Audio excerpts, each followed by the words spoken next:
आणि त्या निमित्ताने आता महाराष्ट्रभर हिंडत असतात आणि वेगळ्या प्रकारच्या विद्यार्थ्यांना काय करावं, त्याच्यासाठी कशाची तयारी करायला लागेल असं शिकवत असतात.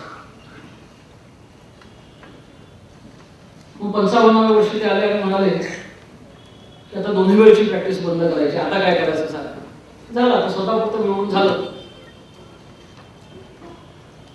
40व्या वर्षी, 45व्या वर्षी, 50व्या वर्षी, 60व्या वर्षी लोक नवीन नवीन नवीन नवीन शिकायला तयार असतात.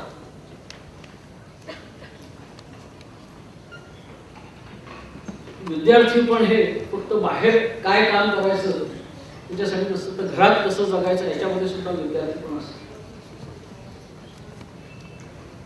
आजचा प्रश्न मला असा दिसतोय अनेक ठिकाणी की अनेक घरांमध्ये एक मुलगा, एक मुलगी किंवा भाऊ बहीण, एक किंवा दोन मुलं एवढीच असतात.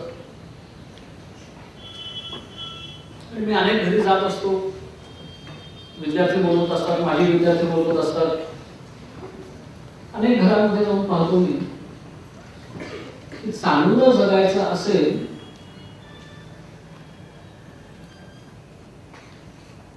तर सेवा कशी करायची हे शिकायला पाहिजे. समाजसेवेचे तास असतात, समाजसेवेला जातो, निर्माल्य गोळा करतो, त्याचं खत करा म्हणतो, प्लास्टिक गोळा करा म्हणतो, ते बाहेर जाऊन सगळ्या प्रकारची कामं करतो. पण घरात सेवेची जी स्थानं आहेत तिथे सेवा कशी करायची हे फार कमी विद्यार्थ्यांना बघायला आणि शिकायला मिळतं.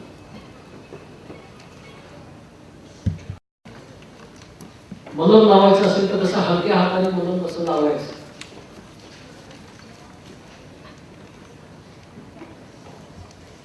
अनेक गोष्टी ह्या घरामधून कराव्या लागतात. आणि ही शुश्रूषा करायची विद्या आता गुप्त होत चाललेली आहे का विसरत चाललेली आहे तुला लोक असं वाटतंय.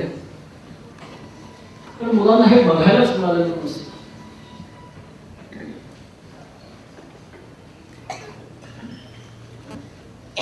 मग हे कसं करायला मिळेल, हे कसं बघायला मिळेल.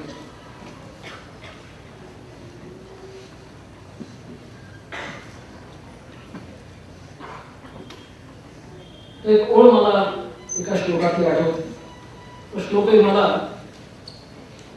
मोठ्या गमतीशीर प्रसंगामुळे लक्षात आला. केरळामध्ये मी गेलो. त्रिवेंद्रमच्या जवळ मित्र निकेतन नावाची एक संस्था आहे. टागोरांच्या शांतिनिकेतन मध्ये शिकलेले एक जण त्यांना वाटलं की बंगालमध्येच कशाला जायला पाहिजे, आपल्या इथे अशी काहीतरी संस्था करू. म्हणून त्यांनी तिथे मित्र निकेतन नावाची संस्था चालवली. तिथे 8-10 दिवस मी त्यांचं काम कसं चालतं ते बघायला गेलो. आसपासच्या काही शाळा संस्था असे ते बघायला घेऊन जायचे. त्या मित्र निकेतन पासून एक 10-12 किलोमीटरवर एका गावामध्ये विनोबा निकेतन नावाची एक शाळा होती. मगाशी विनोबांचा उल्लेख केला, ते भूदान मागत देशभर गेलेले होते, तसं केरळातही गेलेले होते. तर त्या गावामध्ये विनोबांना जी काही जमीन मिळालेली होती त्यातली शेती करण्यायोग्यची जमीन होती, त्याचं वाटप झालं. आणि बाकीची जमीन होती जिथे शेती करता येणार नाही, त्यांनी गावातल्या लोकांना सांगितलं की तुम्हीच या जमिनीवरती काहीतरी गावाला उपयोग होईल असं काम सुरू करा. लोक म्हणाले आम्ही शाळा सुरू करू. विनोबांनाच त्यांनी सुचवलं की ती शाळा चालवण्यासाठी कोणीतरी एक माणूस. त्यांच्याबरोबर पदयात्रेत तेव्हा अनेक लोक असायचे. विमलाजी ठकार होत्या असं सांगितलं, असं आणखीन एक होत्या. त्यांना तिथे विनोबांना इथेच राहा, तशा त्या राहिल्या. 57 सालची गोष्ट. मी 93 साली त्यांना भेटलो, तेव्हापासून तिथेच होत्या. विनोबांनी सांगितलं इथे राहा. हेही शिकण्यासारखं असतं. आणि असे लोक जेव्हा बघायला मिळतात की एकेका ठिकाणी असे ठाण मांडून बसलेले असतात काम करायला, की माझ्याकडून मी सांगितलं म्हणून मी हे करतो. तर अशा प्रकारे एकच काम ठाण मांडून करणं, निष्ठेने करणं हा सुद्धा शिकण्यासारखा गुण आहे. आज 10वीचे विद्यार्थी आहेत, कॉलेजमधल्या विद्यार्थ्यांशी बोलताना मला ते सांगावं लागतं की आज दर 2 वर्षांनी नोकरी बदललेली आहे मी असं माझ्या बायोडेटामध्ये दाखवता आलं तर त्याचा अर्थ असा होतो की इतक्या लोकांना मी हवासा वाटतो म्हणजे मी गुणवान आहे. काळानुसार बदलतात, तोही कदाचित गुन्हा असेल. इतक्या लोकांना मी हवासा वाटतो, इतके लोक मला नोकरीला बोलवतात आणि एवढ्या माणूस फुलपाखरासारख्या सगळ्या ठिकाणी नोकरी करून येतो, मत गोळा करतो की तिथनं माहित नाही. पण काही जण असंही असतात की ठाण मांडून एका ठिकाणी बसून काम करतात. तशा त्या राजम्मा नावाच्या बाई तिथे ठाण मांडून बसलेल्या होत्या. 56-57 सालापासून 93 साली मला भेटले. 2000 सालापर्यंत होत्या. आमचा पत्रव्यवहार मुक्त झाला तेव्हा त्यांचं निधन. त्यांनी सगळं दाखवलं. अशी महाराष्ट्रात जशी सह्याद्री पर्वताची रांग सुरू होते ती पार केरळमध्ये जाते आणि इथे जसं पर्वतामध्ये सह्याद्रीच्या रांगांमध्ये वनवासी राहतात, ठाकर कातकरी राहतात, तशा तिथे काही जमाती आहेत. अशा केरळमधल्या सह्याद्रीच्या रांगांमध्ये राहणाऱ्या वनवासी मुलींसाठीची ती शाळा तिथे त्यांनी चालवलेली होती. पाहता पाहता संध्याकाळ झाली तेव्हा आमच्या इथे रोज संध्याकाळी प्रार्थना असते. प्रार्थनेला थांबा. मल्याळी भाषेतले बरेचसे श्लोक होते, कविता होत्या, प्रार्थना होत्या, संस्कृत मध्ये ते झाले आणि मग मराठी श्लोक ऐकायला मिळाले. सदा सर्वदा योग तुझा घडावा, तुझे कारणी देह माझा पुरावा, उपेक्षू नको गुणवंता अनंता, रघुनायका मागणे हेच्या. पाहुणे आल्यावर आता तुम्ही काहीतरी बोला विद्यार्थ्यांशी असं म्हणतात. तशी प्रार्थना झाल्यावर मला बोलायला सांगितलं. तर मला काय बाकीचे काही श्लोक कळलेच नव्हते. हा मराठी श्लोक कळला होता म्हणून त्यांना म्हटलं की तुम्ही हा श्लोक कसा काय म्हणता, याचा काय अर्थ माहिती आहे का तुम्हाला? तेच गिरणेवाल्यासारखं ठाक ठुक ठाक ठुक ठाक ठुक. विनोबांच्या पदयात्रेत जे लोक होते त्यावेळी ते सगळे विनोबा ठिकठिकाणच्या भाषांमध्ये प्रार्थना गोळा केलेल्या होत्या. ते सगळे म्हणायचे. त्या राजम्मा तिथे होत्या, त्यांनी हा श्लोक ऐकलेला होता, त्यामुळे त्यांनी आपलं विनोबांच्या बरोबर यात्रेमध्ये जे म्हणत होती तीच प्रार्थना चालू ठेवली. त्याच्यात हा श्लोक तिथे चालू राहील. चालू राहिलेला आहे म्हणून चालू आहे, कोणी बदल केला नाही म्हणून असं चालू आहे. म्हटलं हा छान श्लोक आहे. महाराष्ट्रामध्ये अनेक ठिकाणी अनेक गावांमधून विद्यार्थी हा श्लोक म्हणत असतात. त्याचा अर्थ मी त्यांना समजावून सांगितला. मी हिंदीत बोलत होतो आणि मग हिंदीतलं मल्याळममध्ये कोणतरी भाषण करून सांगितलं.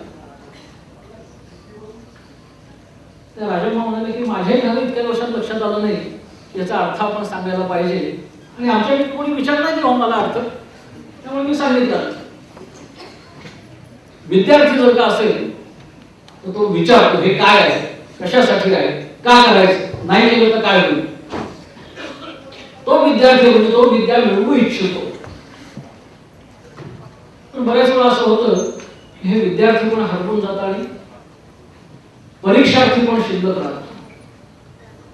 आता ही परीक्षा द्यायची, मग ती परीक्षा द्यायची, मग त्या स्पर्धेमध्ये भाग घ्यायचा, मग त्या स्पर्धेमध्ये भाग घ्यायचा आहे. त्या स्पर्धांची परीक्षांची तयारी करत आपण जातो आणि विद्या मिळवायची ते विसरू जातो.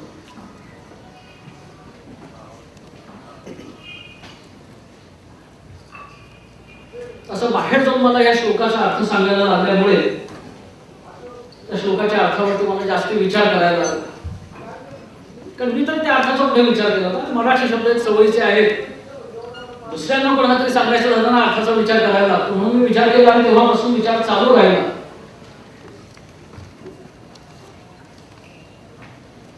उपेक्षू नको गुणवंता अनंता.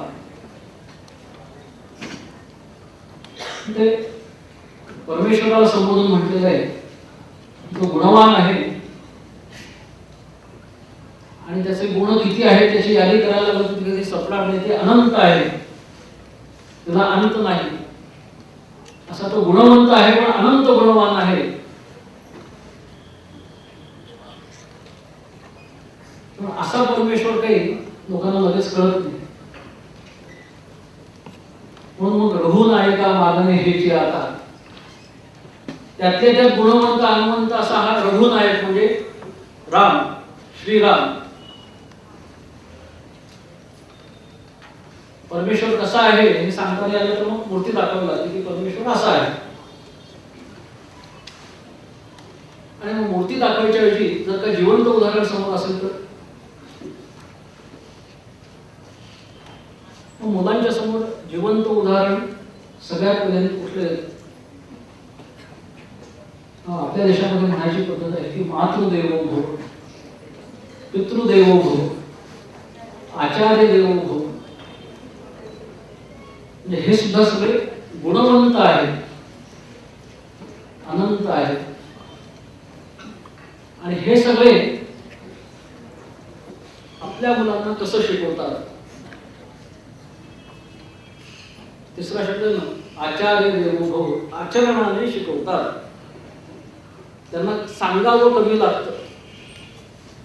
ते जे करत असतात ते पाहून त्याप्रमाणे अनुकरण करत मुलं शिकतात. अनेक वेळा असं होतं, प्रत्येकाच्या शिक्षणाला कधीतरी मर्यादा येते आणि काहीतरी वेगळं काम करायला सुरू करावं लागतं. मग आम्ही इतके शिकलेलो नाही, आम्ही आमच्या मुलांना कसं शिकवणार, असं मनात येतं पालकांच्या बऱ्याच वेळा, शिक्षकांच्या मनामध्ये येतो बऱ्याच वेळा. मी तर प्राथमिक शाळेतला शिक्षक, मी आता यांना काय सांगणार, मी माध्यमिक शाळेतला शिक्षक, मी यांना आता काय सांगणार, मी कॉलेजमध्ये शिकवतो, हा आता कॉलेज शिकून पुढे गेला आता मी यांना काय शिकवणार. जो आचारवान असतो तो कोणालाही शिकवू शकतो आणि त्याच्याकडून कोणीही शिकू शकतो. सध्या माझा एक विद्यार्थी आहे आणि तो मला सारखं नवीन नवीन काहीतरी इंटरनेटवरून आणून देतो. आता तुम्हाला माहिती आहे की माझ्यापेक्षा माझ्या विद्यार्थ्यांचा इंटरनेट पाहण्याचा वेळ जास्त असतो. मी महिन्यात नाही गेला पाहिजे, 15 दिवसात नाही गेला पाहिजे, बऱ्याच वेळा दिवसातून दोनदा पाहत असतो. त्यामुळे काहीतरी नवीन माहिती मिळालेली आणून दाखवतात. आता BSc झाला, MSc होतोय. आता अजून सुद्धा तो काही मला जे वाचायला घेऊन येतो हे वाचून नवीन, मी म्हणतो ठीक आहे मला माहिती आहे, त्यातले 2-4 शब्द तरी काय आहेत ते तुला प्रश्न पडला तर मी अर्थ सांगू शकेन असं आहे. मी म्हटलं की आणखीन वर्षभराने कदाचित अशी स्थिती येईल की मला सुद्धा विचारावं लागेल की याचा अर्थ सांग. तेव्हा शिकायची स्थिती तयारी असली पाहिजे. मी PhD करत होतो, पहिल्या वर्षी काय करायचं हे माझे शिक्षक सांगत होते. दुसऱ्या वर्षी आता मी काय करायचं ठरवलं आहे ते मी माझ्या शिक्षकांना सांगायला लागलो. आणि तिसऱ्या वर्षी हे तू काय केलंस मला सांग असं माझा शिक्षक मला म्हणायला. कारण विज्ञानाच्या क्षेत्रामध्ये आज इतक्या वेगाने ज्ञान वाढत असतं की आउटडेटेड होता तुम्ही 5 वर्षामध्ये. तुमचं ज्ञान हे म्हणजे माहिती, स्मरणशक्ती लक्षात ठेवलेली हे कुचकामाचे होते आणि उपयोगासाठी फक्त तुमच्या विचाराच्या पद्धती, नवीन ज्ञान समजून घेण्याच्या पद्धती, त्याच्यावर प्रक्रिया करायच्या पद्धती त्या माझ्या मार्गदर्शकांच्या अर्थातच पक्क्या होत्या. आणि त्यामुळे हे तू काय केलंस ते मला सांग असं ते मला म्हणायचं आणि मी सांगायला लागलो हे असं कसं केलंस, असं करायला पाहिजे असं ते लगेच त्यातलं मर्म समजून मला सांगू शकायचं. आणि ते असं का सांगू शकायचं आणि मलाही त्यांचं ऐकावं असं का वाटायचं. कारण मला कधीतरी त्यांच्याशी बोलताना असं लक्षात आलं की ते न्यूझीलंडमध्ये शिकले होते. न्यूझीलंडमधून मग कॅनडामध्ये आले होते, मी जिथे PhD करायला गेलो. भारत सोडून इतर सगळ्या देशांमध्ये लोक काहीही शिकतात आणि काहीही काम करतात. तसं ते तिथे 13वी पर्यंत शिकले. 13वी मध्ये शालांत परीक्षा होती आणि 13वी पर्यंत शिकल्यानंतर त्यांना असं वाटलं की आता आपण जरा काहीतरी वेगळं केलं पाहिजे. सारखं आई वडील सांगतील ते आणि त्यांच्यावर अवलंबून राहणं बरोबर. म्हणून ते तिथल्या एका कोळशाच्या खाणीमध्ये कामाला लागले मजूर म्हणून. काही कमीपणा नाही त्याच्यात. माझ्या स्वतःच्या कष्टाचे पैसे मिळवतो अशा आनंदात. आणि मग असं 8-10 वर्ष काम केल्यानंतर त्यांना असं वाटलं की अरे हे तर मी आयुष्यभर करू शकेन, हे करण्यासाठी मी जन्माला आलेलो आहे का.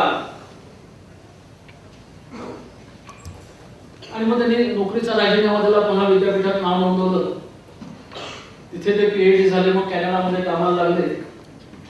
आणि मी जेव्हा PhD करायला लागलो त्याच वर्षी ते तिथे उपकुलगुरू म्हणून कामाला लागले. असं कोळशाच्या खाणीमध्ये काम केलं उपकुलगुरू म्हणून, काही फरक नाही. पण शिकण्याची भूमिका त्याच्यामध्ये आहे. विद्यार्थ्यांना विचारायला आले तो हे काय केलं सांग मला समजत नाही, पण अभ्यासाची पद्धत इतकी पक्की बसलेली की अरे हे तू असं कसं केलं, असं करायला पाहिजे असं ते सांगू शकतात. तर हे असं कसं असं करायला पाहिजे ही पद्धत असते, ही रीत असते, हे कोण सांगू शकेल? तर त्या रीतीने जे वागतात असे जे आचारवान आचार्य आहेत ते सांगू शकतात. आणि मग आई वडील आपल्याला शिकवत अशा पद्धतीने, आई वडील अशा पद्धतीने शिकवत असतात. आणि शाळेतले जे शिक्षक आचार्यही असतात ते सांगतील ती कामं करायला मुलं तयार असतात.